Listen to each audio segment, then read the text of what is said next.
Hello, Leominsterites. It's your State Representative Natalie Higgins here for the April episode of Representing Leominster. And I am so thrilled to be joined by one of my fantastic colleagues, Dr. Tami Gouveia, State Rep in the 14th Middlesex District, who has been a true leader and resource for me as we navigate this last year of COVID-19 because she has her doctorate in public health. So what a better resource for the Massachusetts legislature than Dr. Gouveia. And thank you for taking the time to join me for my April episode of Representing Leominster. I'm really excited for you to meet the Leominster folks that I get to work with every day.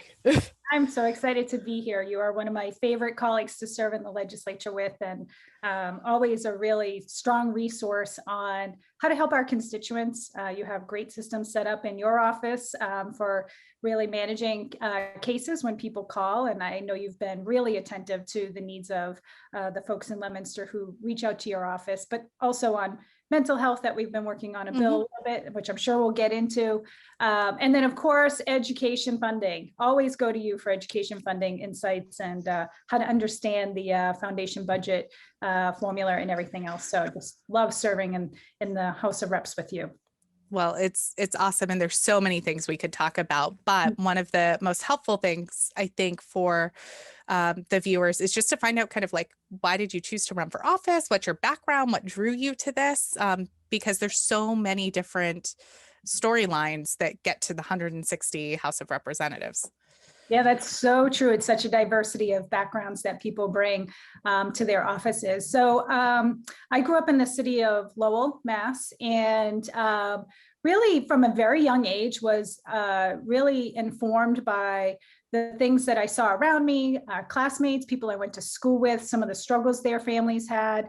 I was pretty lucky. I grew up pretty basic middle class, pretty humble beginnings to be sure, but I also had some privileges and didn't have the same experiences that some of my closest friends and neighbors and some family members had in terms of financial struggles or struggles with addiction or domestic violence in the home. And so I knew from a young age that, you know, there's a role that government can play. There's a role that all of us can play when we invest in public goods and invest in our social contract.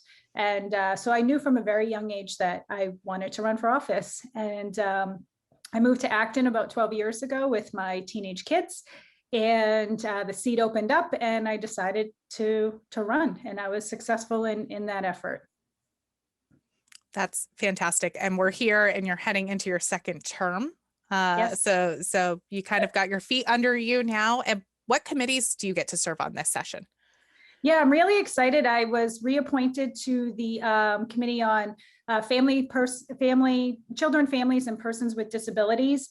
I'm also on Consumer Protection and Professional Licensure, which is also a reappointment to a committee that I think is really important in our state, and really get to learn a lot on those committees. A new assignment this year is municipalities and regional governments. I'm looking forward to the work of that committee to kind of get a busy one. Yep. So looking forward to all three of those committees and just the work that we're starting to do already. I'm newly appointed to Children, Families, and Persons with Disabilities. I'm really excited to get to work on that. It'll be a hard committee too, with some of the oversight and some of the work that's already coming to us with some cases of extreme child abuse in the state. But it's really important that the legislature weigh in on those issues as they relate to protecting children and families in our state. Yeah.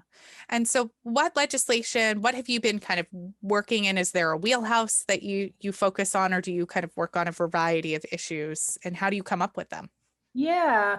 So a lot of the things that I filed, a lot of the bills that I chose to file this year really hang from my public health background, to be sure. I have a couple bills related to COVID, one of them protecting and making sure that people who are experiencing long haul symptoms from COVID are continue to be covered by insurance companies.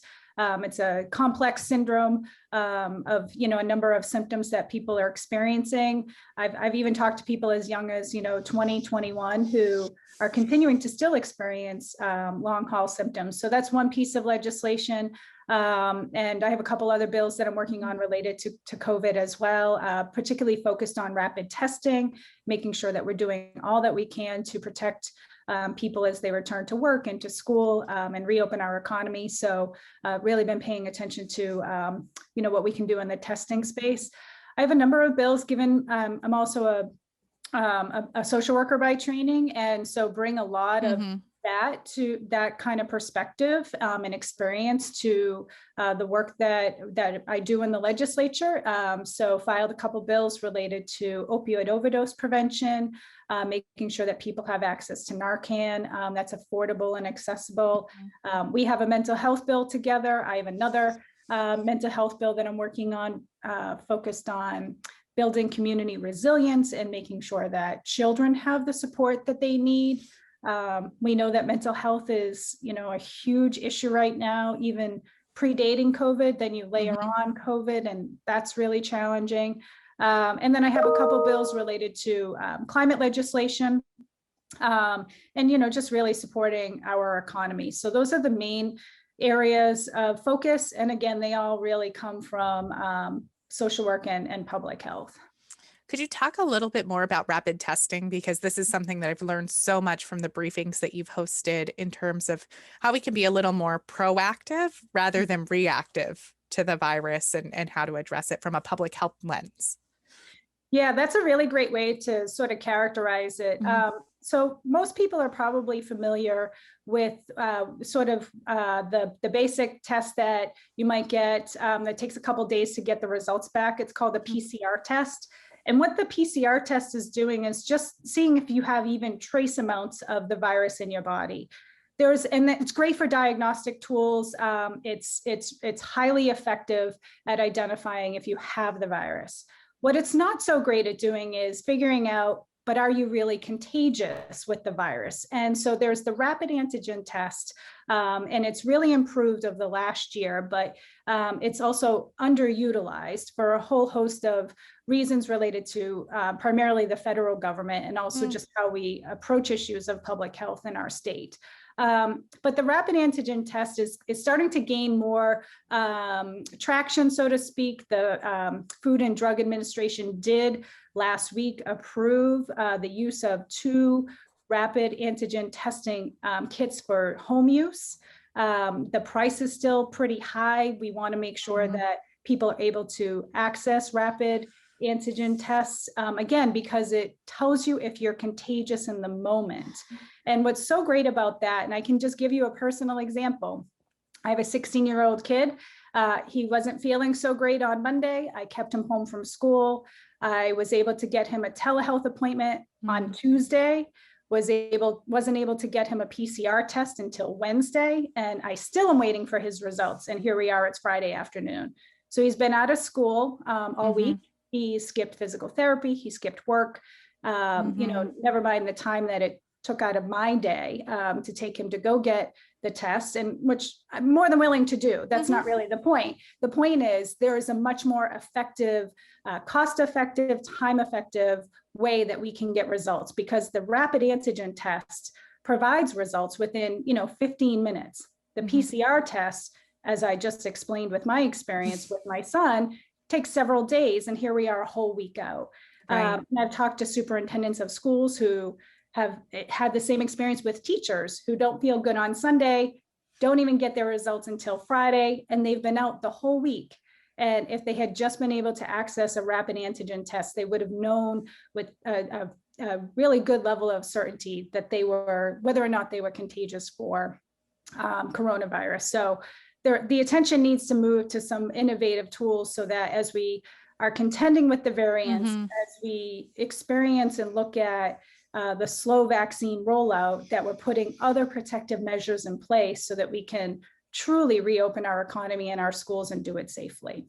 Absolutely. And I just see how much money our schools are spending on these pooled testing systems, which really kind of capture the issue days, if not weeks, delayed. Absolutely. Where there could be risk of exposure. Absolutely. But you also And it's a brought, really simple test. The rapid antigen test is, they you can be still done at home, right? can be done at home. It's a nasal swab. It's really a very, very simple. Yeah. And one of the things we had a graduate fellow who was working with us this summer from Harvard, who was in their immunology virology PhD program, and she was an unbelievable resource as this was all starting to come into focus. But that these tests ideally are unbelievably inexpensive, and so you can send them down home with the kiddos and have them kind of test every day or every other day when we're fully embracing it, this kind of new technology. Absolutely. So the state of California is engaging in a contract with manufacturers of rapid antigen tests. We have manufacturers right here in Massachusetts that also produce these tests. They're sending them to European countries. European countries are using these, fully opening their economy, allowing restaurants and bars and gyms and nail salons and hair salons and all those other things that we so desperately miss from our normal life, wanting to get those back. And you're absolutely right. They are so much cheaper. I've been talking with some infectious disease experts, been talking to testing experts, and also been starting to talk to some of those manufacturers. We could probably get the cost down to, just a couple dollars per test for rapid antigen test. When you look at the cost of a PCR test, the average cost is $127. So huge difference in how much things cost and how to administer them. The PCR test, you need to traditionally have someone who's trained to provide or instruct you on how to use the test, and laboratory testing equipment. Rapid antigen test is just simply done at home. It's kind of akin to like a home pregnancy test. So it's a lot simpler to use, really low cost barrier. So it's a great alternative, and it's a great innovation that we should be embracing more. You also mentioned vaccinations, and how is it looking out in Acton and across your district? Because I will say North Central Mass feels very left out and feels like the vaccines still aren't accessible, that our region is not being prioritized. We have a fantastic clinic in Gardner that's more regional, that has been doing 1,000 vaccinations 3 days a week, and has the ability to scale up. But Fitchburg and Leominster are two of the 20 most hardest hit communities, and we're prioritized for extra resources. That hasn't actually resulted in more vaccine to our communities. Yeah, I will say, in the 14th Middlesex, it includes Acton, Concord, Carlisle, and Chelmsford. Chelmsford does go in and out of the red zone. I don't think it stayed in the red zone as much as the center city in Chelmsford really is Lowell, the city that I grew up in. I don't think it's been in the red like, Leominster has been, certainly. We still do have major concerns around vaccine access, but I do think the sense of urgency for communities like Leominster and other communities that are staying in the red a little bit longer, that sense of urgency is not to be overlooked.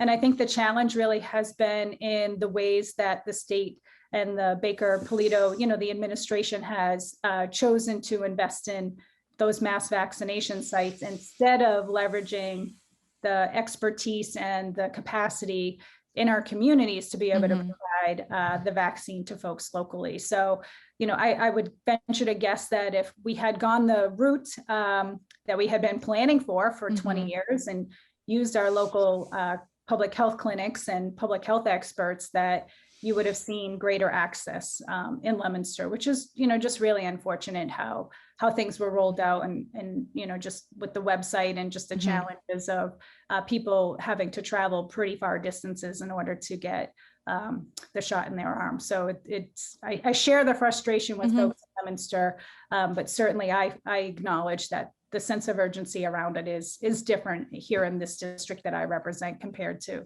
the folks in your district, I think. But to your point, that had the governor chosen to empower our local health directors, we would have had an on-the-ground solution in 351 cities and towns. And in my case, our health director had been training for decades for this. Like, this was his time to shine, right? Like, he's been training for this. And we missed an opportunity to empower them with the tools and resources. And it wasn't that they weren't available. They're being funneled into these private for-profit entities where our municipalities know how to stretch these resources and probably would have been able to reach deeper into our communities and meet the underserved communities and build some trust, especially around vaccine hesitancy, which we haven't even begun to be able to really identify that because so many folks are still just having trouble getting through on the 211 number, getting through on the website. Thankfully, both of my parents are fully vaccinated now and have gone there 2 weeks after. But when it opened up on Monday for Peter and I spent a whole lot of time hitting refresh on a variety of websites until we were lucky enough to be able to find something. But I had the ability to kind of take those many minutes out of my day to have a window open and have computer access that's reliable, to be able to keep searching until we could find one. And we're going, Peter went yesterday and I'm going on Saturday to the Worcester State regional site, which is great. It's drivable, but if we needed public transportation, we can't get down to Worcester easily. No, absolutely. That is what is really, I would say, shameful about the approach that we've taken here in Massachusetts. To your point, our local public health leaders, they've been working round the clock tirelessly for the last year planning for this, working with local fire, local police, the senior center, the councils on aging, folks who serve people with disabilities, our schools. They've been planning this for a year and really ramping up. Here in the district I represent, they spent, $300,000 on a temporary infrastructure and putting electricity into it using federal dollars. So they were leveraging federal resources to stand something up locally. And what we've done instead in the state is throw away those plans, circumvent the expertise, and really not leverage federal dollars for these infrastructures that were put in place. And also on top of that, these for-profit entities that started a year ago in response to the pandemic, they're the ones getting the federal reimbursement for the shots. That could be going to our local folks. We know that our local municipalities are, some of them are really struggling. And the tax base is not the same because restaurants and bars and other places that generate revenue have been closed or not generating the same level of revenue. So none of this is really making a whole lot of sense to me from a variety of reasons. Sure. You're talking about leveraging resources, leveraging expertise, getting, the support to our municipalities that they need and they deserve. It just hasn't really been coming. And then you add on top of all of that, the level of frustration, having to sit and hit refresh. I know for our teachers, they were taking their, half-hour break that they have, going online and trying to get a vaccine appointment. I was able to secure vaccine appointments for constituents and members of my family by getting up at 1 a.m. and 6 a.m. and hitting, we're all kind of experiencing that same level of frustration of, what we need to do to try to get access to a vaccine. It's been really, really difficult. And the point you highlight, if you have access to a computer and internet, you're in a much different position than somebody who doesn't even know where to go to try to find a vaccine. So it's been really challenging. And we were thrilled when the governor finally delivered on his promise of the pre-registration, which just sounded like a smart thing, right? Like, let people pre-register. You'll have an idea of where the need is. You can target the vaccines in those communities that have the unmet need to find out, well, it's only going to work for the mass vac sites. That the closest one to us is Natick. It's incredibly difficult to be able to take that amount of time out of your day to be able to go and access that vaccine location. Yeah, absolutely. So I'm hoping that we can use this opportunity to really learn from this, because unfortunately, I don't think COVID's going away anytime soon, right? We talk about that a lot. Like, this is there's going to be complications for a long time. And in my lifetime, it's probably not the last time that we're going to be dealing with some sort of a global public health crisis that spreads like this. So really making sure that we don't repeat some of the big mistakes that we saw early on and throughout the response to this pandemic. Yeah, absolutely. I think there's a lot of reasons to be hopeful and to have optimism. But I also do continue to caution folks to know that we aren't out of the woods yet. The variants are here. They are starting to affect our children. Hearing more reports of, just the variants through different parts of our state. We aren't exactly sure, how the vaccine is going to interact with some of these variants. There's no reason to completely worry, but it's just a need to continue to be cautious, continue to wear masks, continue to follow, the guidelines that are set out so that we can. It's not only, of course, to protect your own health and the health of your family, but we really are trying to get ahead of this virus altogether. And as we are slow in rolling out our vaccine program, including across the country, it opens up that vulnerability for the virus to continue to turn into, to mutate and then turn into variants. So we just want to really continue to try to do all that we can to continue to be optimistic and stay ahead of things. Thank you for being such an amazing resource to all of us, particularly on this issue. And I'm just wondering, one of the things we talk about often on Representing Leominster, especially when we have elected officials, is how do you become a better advocate, right? Like, I remind my constituents that I'm just their neighbor who decided to run for office and have this tremendous responsibility to be able, an opportunity to represent Leominster, but that I do office hours, and I'm in the before times out in the community, but now trying to replicate that as much as I can safely remotely, and just trying to figure out how, if someone has something that they're passionate about, do you have any advice for them about how to amplify their voice? Reach out and ask us how the process works. Just know that the legislative process, even for people who have been involved in it for several years, can be really mystifying and confusing. Depending on whether you're talking about the budget, or you're talking about a supplemental budget, or you're talking about a particular piece of legislation. It's a multi-stepped process. I oftentimes talk with advocates, for you, in your mind, you're so passionate about the issue you care about. For you, it's a no-brainer to pass XYZ policy, but the legislature is a deliberate body, and that's by design. It is meant to go slow. It can be incredibly frustrating because of that. So, many legislators share in your frustration at how slow. Say it's also frustrating for us when our legislation doesn't move. It is, yeah. It's because we're there, because as Rep. Higgins said, we're your neighbors who just decided to run for office, and we feel tremendous responsibility to be responsive and to do all that we can to help the people in the state. So the process can be painfully slow even for us. But it's really, part of the process is weighing out the pros and cons, making sure that we're setting some good precedent.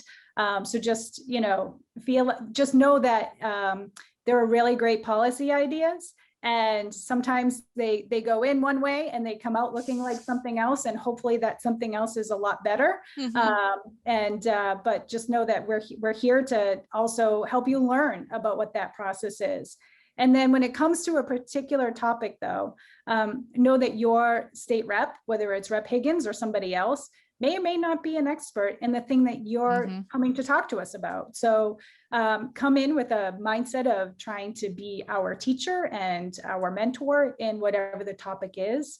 Come in approaching it as trying to be a resource to us, because we are not experts in every aspect of every policy that's going to come across our desk. So just have confidence in what you know. That is some excellent, excellent advice. And so we've come up at the end of our time. For anyone who is out there still struggling with especially unemployment, that is the biggest call we're still getting. But if you're having issues with health insurance or housing or food access, any of those things, please give us a call. You can reach our office at 978-227-5278 or email me at natalie.higgins@mahouse.gov. And my contact information will pop up on the screen after we end our segment. So thank you so much, Dr. Gouveia, for taking the time to chat with me and share your resources with Leominster residents, and really, really looking forward to continuing to work with you this session. Same here. Stay safe and be well, everybody. Thank you, Rep.